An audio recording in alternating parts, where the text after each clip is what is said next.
Today, I'd like to talk about the Great Declaration and particularly my reconstruction and translation of the Great Declaration.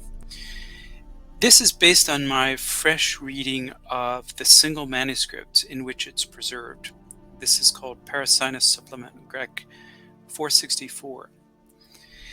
And in my reconstruction, I removed all the instances of ancient quotation where the author says, he says, as well as the comments and introductions of the refutator who records this declaration. And what I'd like to do is give a guided reading of the declaration, or rather sections of it, to introduce all of you to this most important of all Simonian documents. So, without further ado, let's begin. The Great Declaration. This is the letter of declaration, of voice, and of name, from the thought of the great and infinite power. Thus it will be sealed, hidden, veiled, and stored in the dwelling in which the root of the universe is established, the root of aeons, powers, and thoughts, the root of gods, angels, and spirits sent forth, the root of things that are, and of things that are not, of things born and unborn, of things comprehensible and incomprehensible, the root of years, months, days, and hours, an indivisible point from which the smallest being begins and grows by degrees. Although it is nothing and composed of nothing, it will generate by its own thought an incomprehensible magnitude. This dwelling of the universe is the human born from bloodlines, in whom dwells the infinite power. The infinite power is fire. God is a flaming and devouring fire.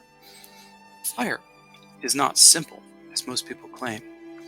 Supposing the four elements and the fire are simple bodies, rather the nature of the fire is double, with something hidden and also something revealed.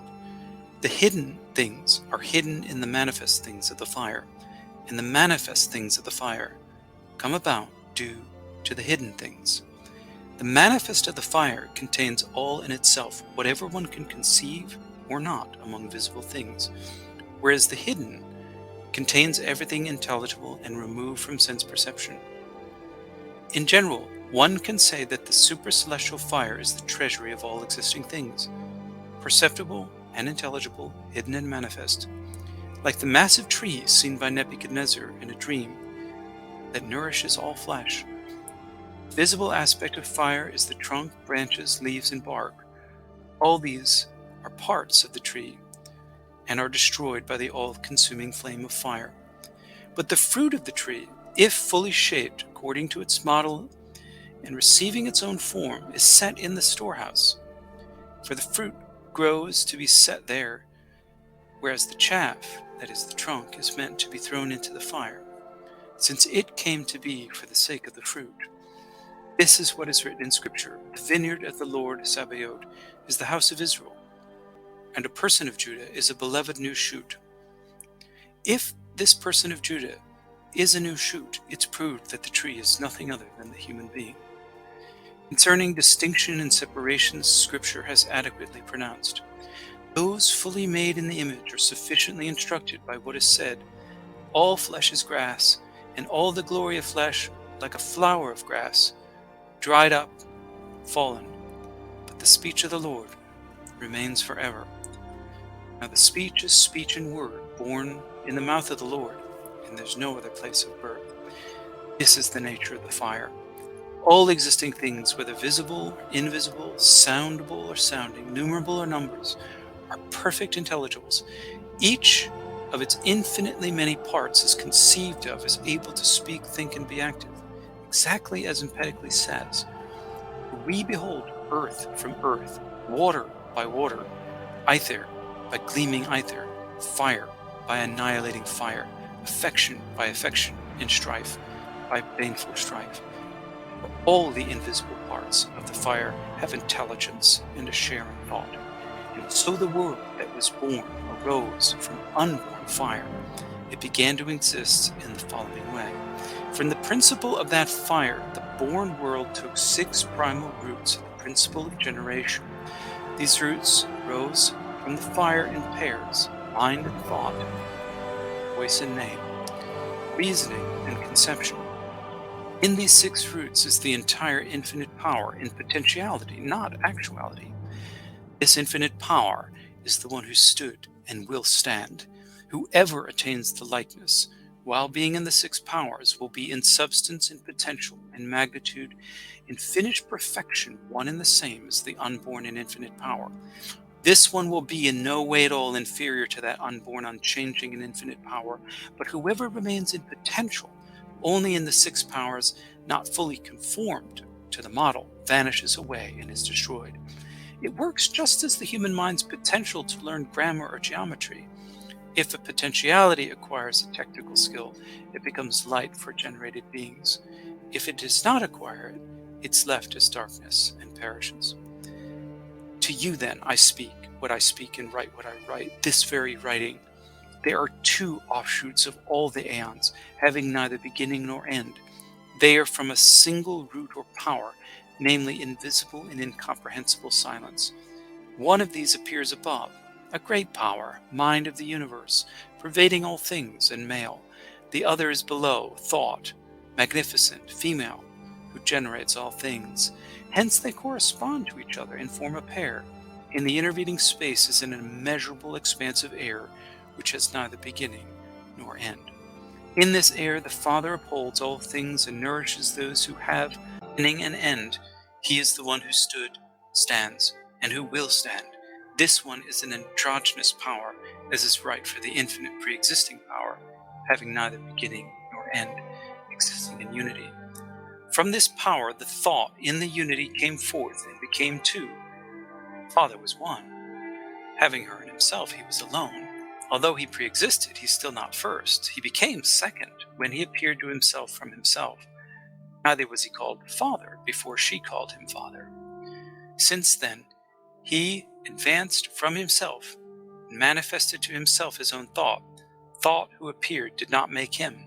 But when she saw him, she hid the Father in herself, that is his power, an androgynous power and thought. Thus they correspond to each other. This is because power does not differ at all from thought. They are one. Power is discovered from things above, thought from things below. It works the same way with what is manifested from them. The one, they are discovered to be 2. The androgynous contains the female, so also there's mind and thought, inseparable. Mind and thought, the first pair of 6 powers, with the 7th following, are heaven and earth. The male mind above watches over and cares for his partner, while earth receives the fruits akin to her as they rain down from heaven. For this reason, the Logos, having in view the offspring of mind and thought, heaven and earth, says, "Listen, heaven, and hear, O earth, because the Lord has spoken. Children I fathered and exalted, but they set me aside." The one who speaks these words is the 7th power, the one who stood, stands, and will stand. For he is the cause of these goods which Moses praised and called very good. Voice and name are sun and moon. Reasoning and conception are air and water. In all of these the great power is mixed and blended. He is the infinite power, the standing one. Moses said, "In 6 days God made the heaven and the earth, and on the 7th rested." When they say that they are 3 days before the sun and moon, they hint at mind, thought, heaven and earth, plus the 7th infinite power. These are the 3 powers before all others. When they say, "Before all aeons you fathered me," such things are said concerning the 7th power. She herself is a power that existed in the infinite power, which arose before the eons. She is the 7th power about whom Moses speaks, and divine spirit hovered above the waters. This is spirit. It contains everything in itself, an image of infinite power. It is an image from an incorruptible form, alone ordering everything. For she is the power that hovered above the waters. She was born from the incorruptible form and alone orders everything. When some such creation occurred, God formed the human being by taking dust from the earth. He formed it not simply but in a twofold manner, according to image and likeness. The image is the spirit above the water. If it's not made in the likeness, it will be destroyed with the world. It remains only in potentiality, not actuality. This is what the verse means, so that we might not be condemned with the world. Even if it is made in the likeness and comes to be from an undivided point, the small will become great, and the great will attain the infinite and unchanging eternity, no longer as something born.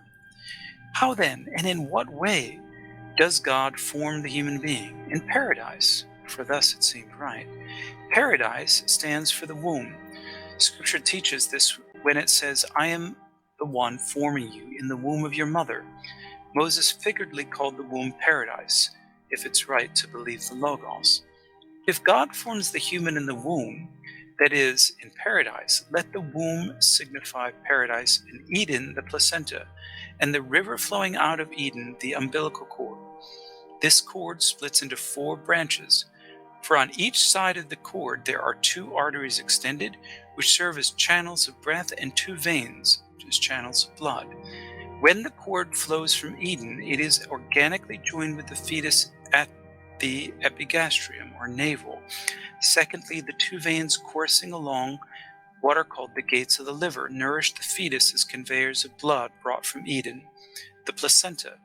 At the same time, the arteries, channels of breath, that surround the bladder on both sides along the broad bone join the great artery, the one along the spine, called aorta. Consequently, the breath produces movement in the embryo as it flows into the heart through its side entries. Accordingly, the fetus formed in paradise neither receives food through the mouth nor breathes through the nostrils. It exists in fluids. If it breathed, death would ensue, for the fetus would suck in from the fluids and perish.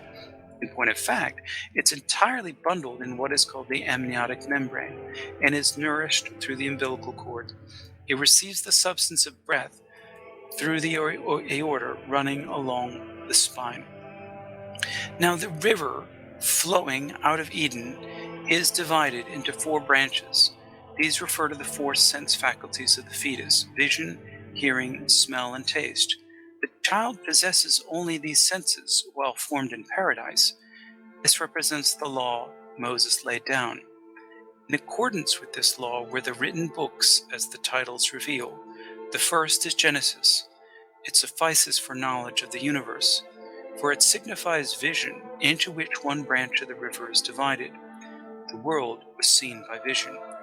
The second book, Exodus, is necessary for the child. When born, it crosses the Red Sea, red referring to blood, then comes to the desert and tastes bitter water. The water beyond the Red Sea is bitter. This water signifies the road of knowledge, since it travels through bitter toils. But that bitter water is converted by Moses, the Logos, to become sweet. These points apply for all people, as can be heard from one of the poets. It was black in root, but its flower was like to milk. The gods call it moly. It's hard to dig up for men who are mortal, yet gods can do all things. This passage, spoken by the Gentiles, suffices for those with obedient ear to gain knowledge of the universe. Only the one who tasted this fruit was not made a beast by Circe. What's more, he used the power of this fruit to mold, stamp, and return to their own former shape those who had already been transformed into beasts. For through that milky and divine fruit, a man is found trustworthy and loved by that which. Leviticus, the 3rd book, refers to the sense of smell and respiration. Numbers is the 4th book. It means taste, wherever the word is active. It is called this because we speak in numerical order. Deuteronomy was written for the fully formed child's sense of touch. Just as the sense of touch, by handling what is seen, sums up and confirms the other senses, so the 5th book is the summation of the 4. Therefore, all the unborn realities are in us potentially, not in actuality, like grammar or geometry. If one encounters apt speech and instruction, bitter will turn sweet. The spears will turn into sickles, and the swords into plows. There will not be chaff in wood, but fruit mature and formed according to the model, equal and like the unborn in infinite power. If it remains a tree only, not producing fruit, it's done away with, for the axe is near to the roots of the tree. Every tree not producing fruit is cut down and thrown into the fire. There is that blessed and incorruptible reality hidden in every human being, potentially not in actuality, which is the one who stood, stands, and will stand. He stood above in the unborn power. He stands below in the flow of waters, born in an image. He will stand above alongside the blessed and infinite power, if made in the likeness. Accordingly, there are three standing aeons, and apart from these, the unborn one is not ordered. He is the one hovering upon the waters, and formed according to the likeness. He is perfect, heavenly, and inferior to the unborn power in no conceivable way. I and you are one. What is before me is you, what is after you is I. This is the single power, divided above and below, giving birth to herself, increasing herself, seeking herself, finding herself, being mother of herself, father of herself, sister of herself, partner of herself, daughter of herself, son of herself, mother, father, yet one, the root of the universe. The source of generation for those who are born is from fire. For all those to whom generation is allotted, the source of the desire for generation comes from fire. Accordingly, the desire for changeable generation is called burning. Although one, the fire has two modes of conversion. In the male, blood is turned to semen. In the woman, to milk. Accordingly, the turning of the male becomes generation, whereas the turning of the female, nourishment. This is the meaning of the flaming sword that turns and guards the way of the tree of life. The blood turns to semen and milk, and this power itself becomes father and mother, sowing what is generated and growth for what is nourished. It needs nothing. The tree of life is guarded by the flaming sword that turns.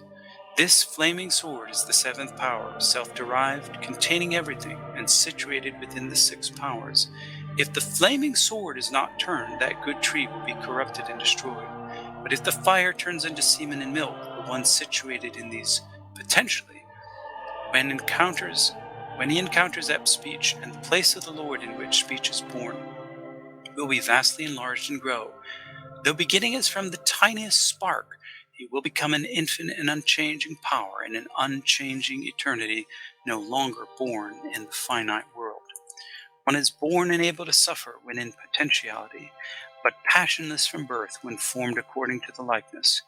Thus becoming perfect, one moves out from the first two powers, heaven and earth. This is the end and where the discourse breaks off.